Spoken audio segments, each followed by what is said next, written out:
Hey guys, what's going on? This is Community Starcraft 2, and I'm your host, Sidewinder, as usual.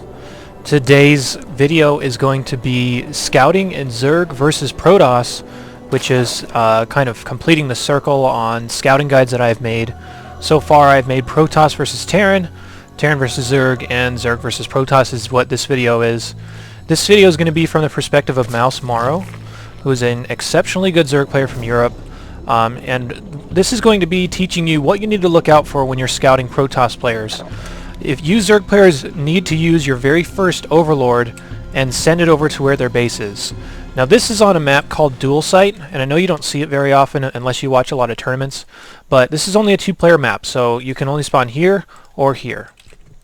So your first Overlord is going to be going to the nearest base possible, and I know that doesn't really apply on this one, so we'll kind of cover it later on, but we're going to show you what the point of that Overlord is as soon as it gets there, and I know it takes forever to get there. Secondarily, you will want a drone scout. You can kind of do that whenever you feel comfortable. Most Zerg players can get away with drone scouting on this about 13-14 mark when they take either their spawning pool or their hatchery. So you want to get in there and see what the Protoss player is doing, and I'll give you some signs of what to look out for. So when Morrow gets here, in this particular game, he's going to see a pylon right here, which is at the bottom of the Protoss player's ramp. This is indicating a forge fast expand. So they're going to put like a forge here, a gateway here, and probably a cannon behind there, and then get their nexus really early on. So this is your first bit of scouting information, and you can basically assume that since they're going for this forge fast expand, and if you see them set it all up with your Overlord or whatever, you can feel free to expand really safely. You won't be seeing any pressure for quite a while. So we'll go ahead and jump back into this game.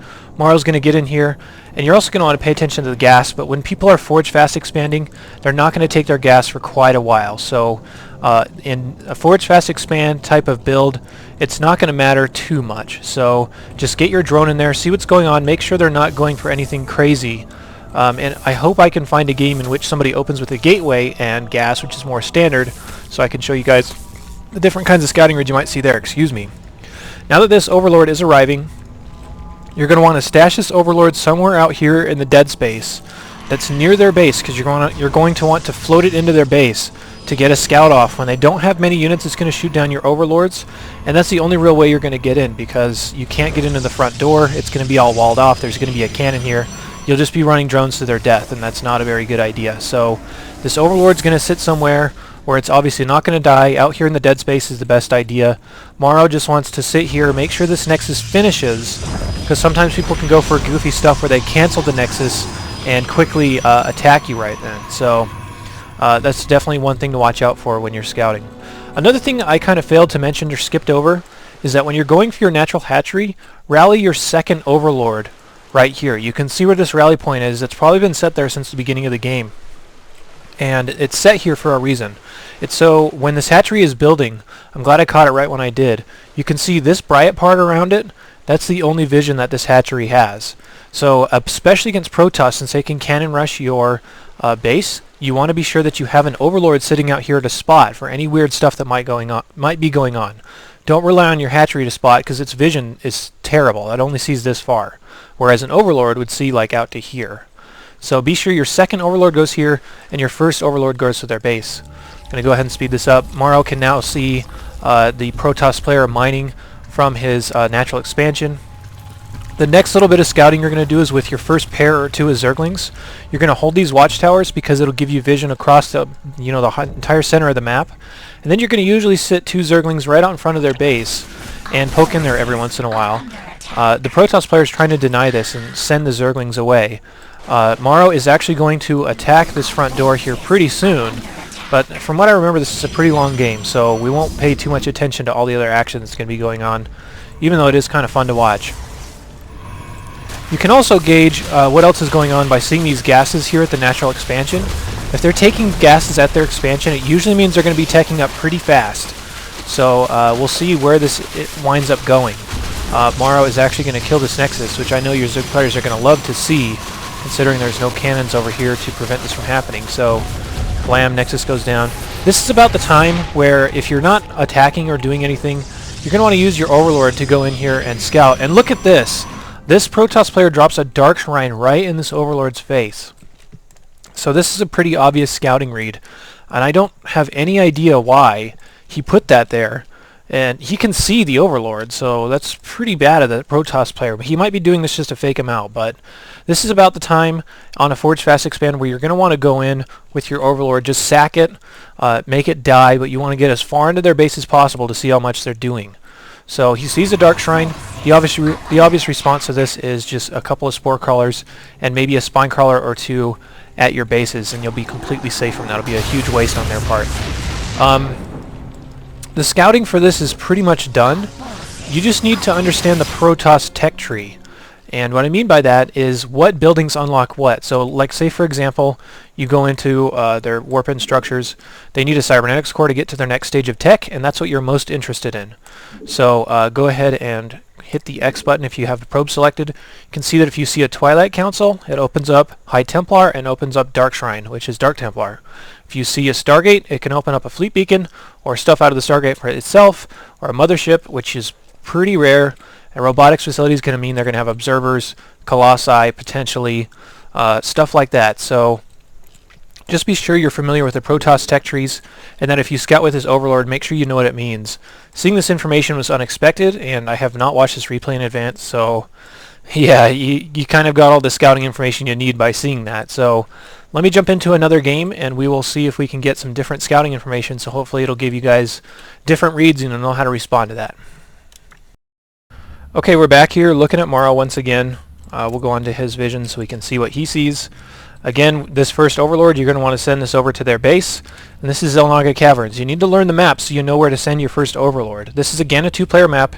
You can only spawn here or here. So sit your Overlord like in this dead space over here or in this dead space right here. So you can go in and check to see what they're doing at the time that it might be changing. Hopefully this Protoss player opens up with a gateway this time so I can show you guys how it looks if it's not a Forge Fast Expand. Let me go over that really quickly. If they Forge Fast Expand, their tech is going to be a lot later because they have to open Forge, then Nexus, then Gateway, then Cybernetics Core. So it's going to delay everything by about a couple of minutes. But if you are seeing a Gateway first, their tech's going to be a lot faster. So a good rule of thumb is that if they're going Forge Fast Expand, fly your Overlord into their base at about 7 minutes. If they're going for just a gateway first at their front door here, go in there at about 5:30, and I definitely want you to turn this timer on because it gives you a lot of good information. Again, second Overlord is heading down tomorrow's natural expansion so you can spot with it. I know I kind of brushed over that really quickly in the first game, but now that you know, you'll know where to send your first couple of Overlords so you can get as much scouting information as possible. This Overlord can take forever, and it looks like Morrow wants to sit it right here. Either place is really fine. It doesn't really matter all that much. So the Overlord's going to get in here and see what's going on. You can see Morrow has not drone scouted yet, but that's okay. He notices there's no pylon on the low ground, so it's definitely not going to be a Forge Fast Expand. He is instead seeing a gateway. So this should be a little more standard game that you guys might see more often on the ladder. So the probe, or rather the drone, gets in here and sees what's going on. If you do get your drone in here, you do want to scout around and make sure they're not hiding anything tricky, like a second gateway or something that you might not be expecting. And one other trick is that Protoss players will always sit their Zealot right here in this little hole. They'll have it on a hold position, so if you try to run up there, the Zealot will kill it and the units can't get past.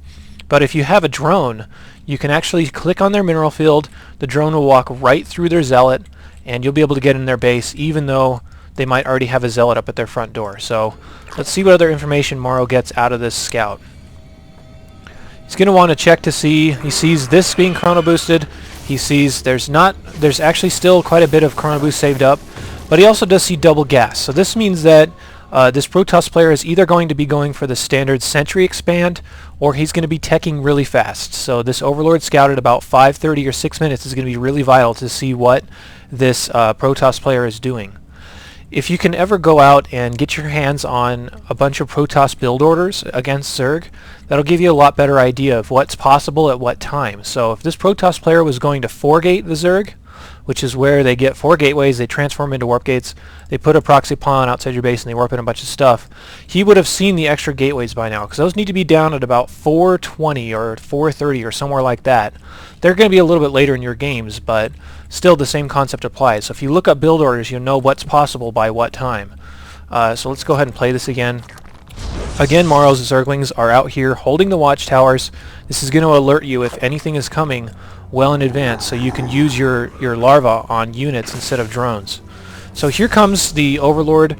It does see a pylon over here, not too much information.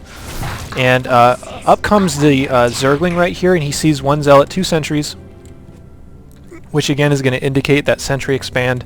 And Morrow will want to create another couple of Zerglings and run them up here to see what's going on, just to see if there's actually a Nexus coming down, or if there's going to be some extra buildings right here, or, you know, whatever else. You want to make sure you're throwing away, not really throwing away Zerglings, but using them to see what's going on. So you can see Morrow scouting in here. He's also going to want to take a look at the Sentry count. So if somebody is Sentry expanding like this, they're going to want to get out 3 Sentries, and then they're probably going to drop 2 more gateways and go up to about 6 Sentries right away. If you don't see those 6 Sentries, that's really alarming. That means they're spending their gas on something else inside their base, and it means you need to get in there and scout right away. So we'll go ahead and check through what the rest of this game entails. Fast forward just a little bit. Zergling runs up here. Okay, there's those 6 Sentries that we see right now. So it's a very standard 3-gate expansion, which is Sentry expand. You can call it basically whatever you want. But if you look in the Protoss player's base, 1, 2, 3 gateways.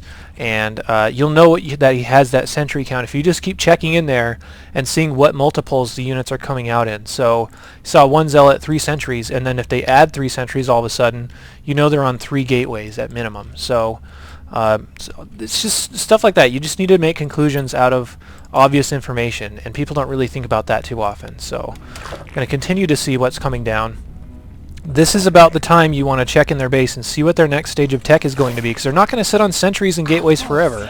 Their extra income is going to make it so that they're going to have other stuff they want to make, especially if they take these extra gases. That should be pretty alarming. So we'll see what else comes up. You now see stalkers coming out of here, so it means the Protoss player is still investing minerals and gas into just gateway units. They're going to kill his Overlord, which kind of sucks, and this is about the time you're going to want to start making your lair anyway.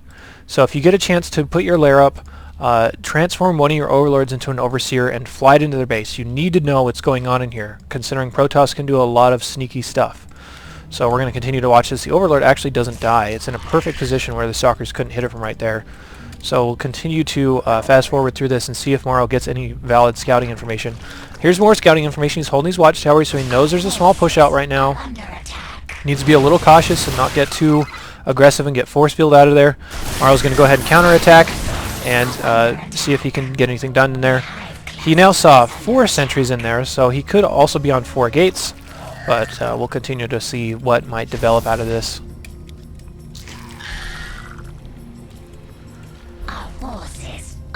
Morrow's lair should be about done. Yep, there it goes. Once that's done, you're going to... If you can transform this Overlord into an Overseer and fly it in there, that'll be a lot better, considering it's already at their base. Here comes the small push out from the Protoss player. This is, again, just all action. No real scouting intel is being gathered from this. Looks like Morrow might actually die to this. Well, maybe not. I guess he cleaned that up okay. Spine crawlers are really good, by the way. If you need to drop the spine crawlers in an emergency situation, go ahead and do it. So judging by this unit count, units are coming out in quite a bit at a time. I would guess this is probably a 6-gate. Morrow doesn't have a ton of information because he's not getting much done with this Overlord or with any Zerglings at the front base. Let's check out what's actually going on. 1, 2, 3, 4, 5, 6. Yep, 6-gate. And that's a really normal build. One other way you can scout out a 6-gate is if you see a forge down at their front door, which is usually where they're going to plop it.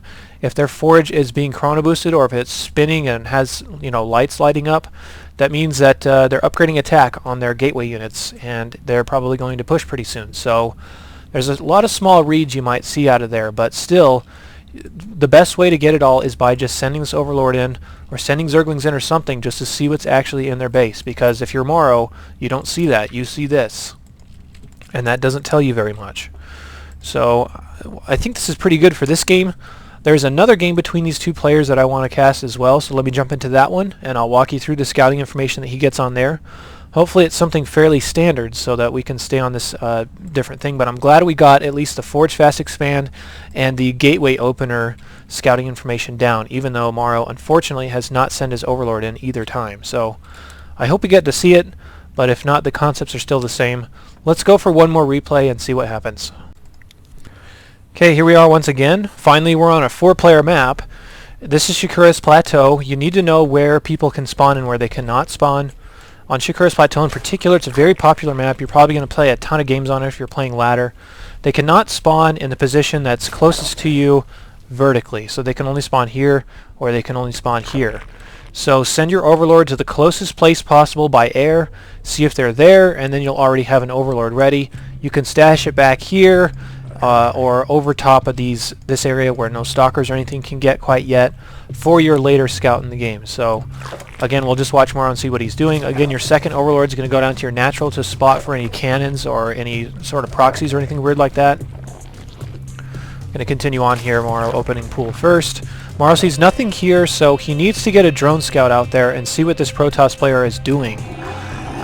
He's going to also send his Overlord and have it sit probably like right here, so that later in the game he can float it into the main and see what's going on.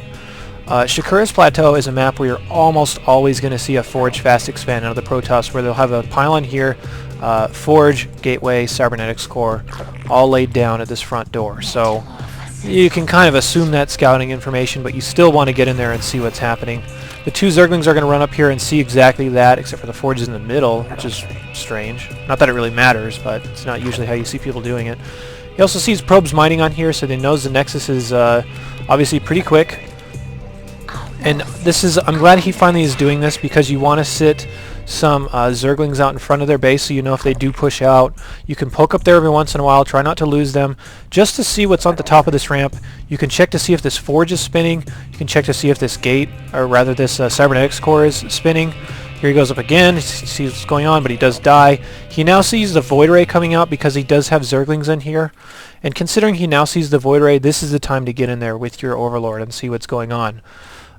What's pretty common out of Protoss players is if they... Whoa, this is a weird version of this map. Anyway, what's weird... I'm sorry, I'm getting really distracted. What's common out of Protoss players nowadays is making a Stargate, sending a Void Ray out to make you overreact.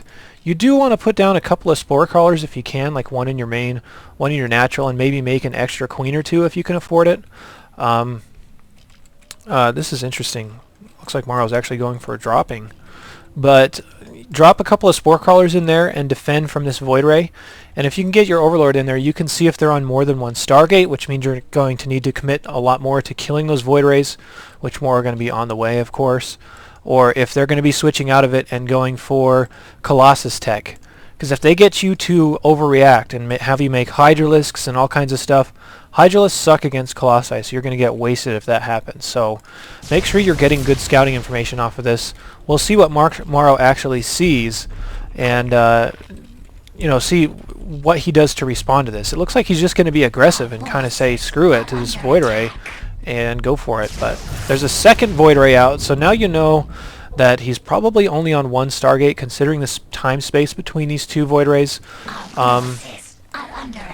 You know that you do still need to respect this, though. You can't just let that go. And I'm kind of afraid for Morrow's what he's doing to an extent, but he's kind of just going all in and hoping he can just kill this outright. Let's check to see what's actually going on there. I'm going to bet it's one Stargate, and I'm going to also bet that a robotics facility is down, so that Colossus will be on the way. But we'll see what's happening. Where are they? 2 gateways, Stargates at the front door, so no robotics yet. So I don't really know what this Protoss player is wanting to do after this, but it obviously wasn't going to be a very fast transition. But he wasn't committing too hard to Stargate tech, as we can see. There's just some extra gateways coming down. Morrow does drop into the main, and this is something you can do. This isn't really scouting intel, but if you see them Forge fast expanding like this, you have a window of about 2 or 3 minutes around the 6 to 8 minute mark where they're just not going to have anything on the field. And if you do drops or Nidus Canals or something like that, you could really abuse them quite hard. But yeah, that's pretty much a crash course on scouting Protoss players. I know Morrow didn't really do it, unfortunately, in these videos. But nevertheless, if you have this Overlord positioned over here, send it in and see what they're doing. There's no reason not to, and information is very valuable, hence why there's a guide for this kind of stuff. But yeah, hopefully all that kind of stuff made sense. If there's anything I didn't cover, which I know I kind of breeze over this just a little bit, and it can sometimes not make sense to players looking for this information, leave a comment down below and I will answer it just in text. And if there's enough comments about common things, I'll go back and redo this video, which I've been known to do in case I make any mistakes or if the information changes based upon the game getting changed. So I will definitely update that if that happens. So hope you guys enjoyed that. I'll be back for more videos, obviously. So take it easy and thanks for watching.